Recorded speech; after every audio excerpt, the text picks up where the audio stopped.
चरखी दादरी में बाबा स्वामी दयाल धाम पर प्रधान सुरेश फोगाट की अगुवाई में पंचायत का आयोजन किया गया, जिसमें 3 मुद्दों पर चर्चा की गई, जिसमें सबसे पहले किसान आंदोलन के समय पूर्व विधायक राजदीप फोगाट को किन्हीं कारणों के चलते निष्कासित करने पर विचार किया, जिन्हें सर्वसम्मति सह सम्मान के साथ भाईचारे में शामिल किया गया। दूसरा, किसान आंदोलन को लेकर कई गणमान्य लोगों ने अपने अपने विचार रखे और प्रधान सुरेश फोगाट ने सरकार से किसान नेता जगदीप सिंह डल्लेवाल से तुरंत बात करने की बात कही। साथ ही उन्होंने कहा, अगर सरकार बात नहीं करती है तो आंदोलन पहले से भी और भी तेज हो सकता है। साथ ही उन्होंने हर साल की भांति भंडारे को लेकर भी लोगों से अपनी बात कही। इस दौरान सुरेश फोगाट, राजदीप फोगाट, बलराज फोगाट सहित कई गणमान्य लोगों ने अपने अपने विचार रखे। सुनिए क्या कहा।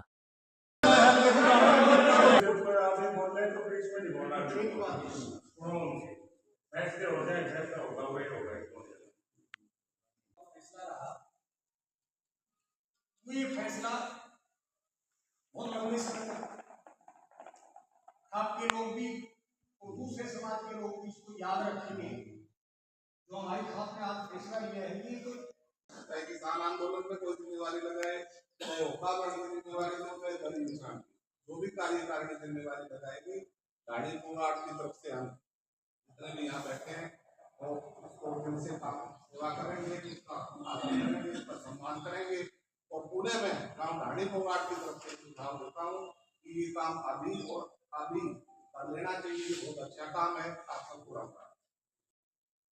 भाई राजदीप ने अपने बारे में सब कुछ बता दिया।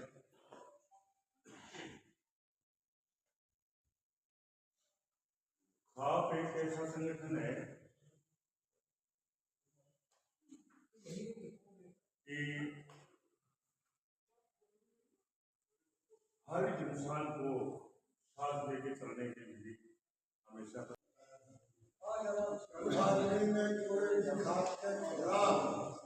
अगर कोई जिक्र किया हो कहीं भी, आपसे कोई गलत बयानबाजी करी हो वो बात ठीक है।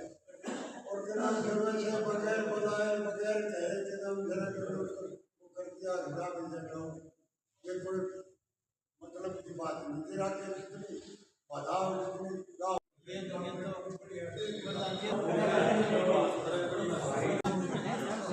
आज की पंचायत के मुख्य एजेंडे 3 ही रखे थे हमने। सबसे पहला तो हमारा भाई पूर्व विधायक राजदीप फोगाट, इनको जो है कुछ प्रतिबंध लगाए गए थे खाप फोगाट के द्वारा, उन प्रतिबंधों से मुक्त किया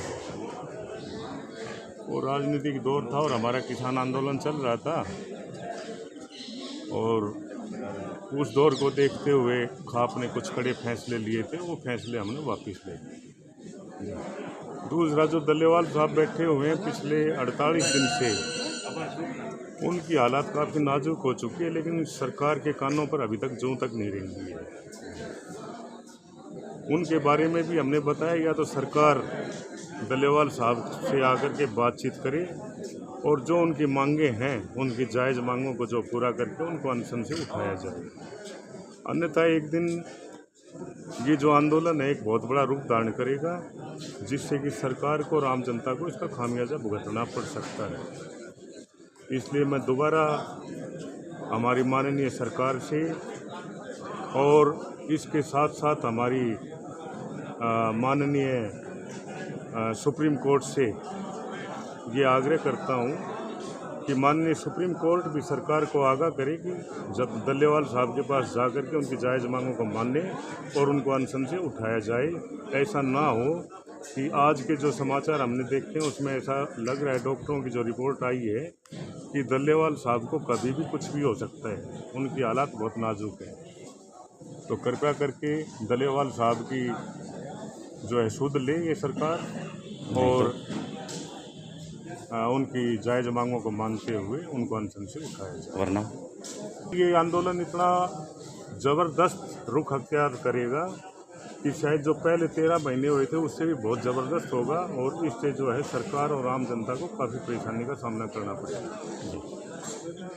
तीसरा, हमारा बाबा स्वामी दयाल जी का भंडारा है, 16 तारीख का जागरण है, 17 तारीख का भंडारा है, जो कि हर वर्ष की भांति होता आ रहा है उसके क्या करेंगे? पंचायत ने जो बहिष्कार का फैसला था आज वापस लिया, मेरे को बड़ी खुशी है व्यक्तिगत रूप से। तेज बोलो आज तो। समाज ने मेरे को फिर से अपनी खाप में शामिल किया। आज से 3 साल पहले जो एक फैसला लिया गया मेरे खिलाफ, वो पॉलिटिकल फैसला था, जिसमें आम आदमी ने भी माना कि भी गलत हुआ, क्योंकि राजनीति और सामाजिकता दोनों अलग अलग विषय हैं, तो उनको आपस में ना मिला जाए, किसी व्यक्ति विशेष के ऊपर ना जाके। मैं तो इतना ही कहूँगा कि जैसे भी वो फैसला लिया गया, आज समाज ने ये माना कि वो गलत फैसला था, आज उसको ठीक किया पूरे खाप में मिलके। तो मैं पूरी खाप का आप लोगों के माध्यम से बहुत बहुत धन्यवाद करता हूँ। और जो जिम्मेवारी खाप ने कभी पहले दी हो और चाहे ना भी दी हो, तो भी मैंने अपने तरफ से कोई ऐसा गलत काम नहीं किया आज तक कि मेरे ऊपर कोई मुकदमा हुआ या मैंने कोई गलत काम किया जिससे समाज को या हमारी खाप को कोई नुकसान हुआ या नीचा देखना पड़ा। ऐसा मेरी तरफ से कभी भी नहीं हुआ, ना मेरे परिवार की तरफ से हुआ। लेकिन इसमें बहुत से, जब वो फैसला लिया गया तो बहुत से आदमियों ने कहा कि भाई गलत फैसला है, पॉलिटिकल फैसला है, तो उसको वापस लिया जाए। मेरे गांव ने, मेरे खुद के गांव ने, खातीवास ने बहुत भारी मेरा समर्थन किया, उसका भी धन्यवाद करता हूँ। बहुत से और साथी थे जिन्होंने मेरी मदद करी, खाप में थे, लेकिन मेरे को पॉलिटिकली और सामाजिक तौर पर बड़ा भारी नुकसान हुआ। लेकिन मैंने सहा, 3 साल लगातार मेरे को इस रूप में रखा गया कि ये खाप का आदमी नहीं है। तो मेरे जो पॉलिटिकल विरोधी, देखो हर एक के होते हैं, मेरे भी पॉलिटिकल विरोधी थे जिन्होंने उस चीज़ का बहुत फ़ायदा उठाया। लोकसभा में ऐसे ऐसे गांव थे जहाँ मेरे को पहले ही फ़ोन करके ये कह दिया जाता था कि भी तेरे को नहीं आना है, नहीं तो हम तेरा विरोध करेंगे या कुछ भी कर सकते हैं। तो मैं उन गाँव में भी नहीं गया कि मैं ये चाहता था कि मेरी वजह से कोई ऐसा वातावरण खराब ना हो। मेरे को कई ऐसी शादियों में भी नहीं बुलाया जहाँ मेरी इच्छा थी जाने की। तो ऐसे मेरे को नुकसान हुए सामाजिक तौर पे, मेरी प्रतिष्ठा पे या परिवार की प्रतिष्ठा पे लाछन लगाया। तो वो आज मैं ये मानता हूँ कि वो सारी चीज़ें ख़त्म हो गई और समाज ने मेरे को फिर से अपने साथ मिलाने का काम किया है। लेकिन जो नुकसान हुआ वो मैंने खुद सहा। कभी किसी के खिलाफ एक भी बयान नहीं दिया, ना खाप के खिलाफ, ना किसी प्रधान के खिलाफ, ना किसी और भाई के खिलाफ। हमेशा ये चाहा कि भाई जो हुआ फैसला वो सरमाथे है और आगे कोई फैसला लेंगे तो वो सरमाथे है। तो वो भी मैंने माना और आज भी जो समाज ने फैसला लिया वो मेरे सरमाथे है। ठीक है जी। आज खाप की तरफ से 3 एजेंडे थे। पहला एजेंडा था पूर्व विधायक राजदीप फोगाट को पुनः सम्मान देना। दूसरा एजेंडा था कि किसान आंदोलन में भूमिका, और तीसरा था कि हमारा जो भंडारा है 16 का जागरण और 17 फरवरी का भंडारा, उसके लिए योजना बनाएं, उसको सुचारू रूप से चलाएं। ऐसे प्रधान जी की तरफ से आदेश थे, ऐसे खाप की तरफ से आदेश थे। तो ये सराहनीय काम किया है खाप ने। सब राजनीतिक कई बार आनंद फानंद में फैसले ले लिए जाते हैं। वो फैसला मैं कहता हूँ उस टाइम हो सकता है सही भी हो, क्योंकि जो जन भावनाएं थी उनके खिलाफ कुछ लग रहा था, तो लोगों का ही फैसला था। और आज जो फैसला किया है वो बहुत सराहनीय किया है।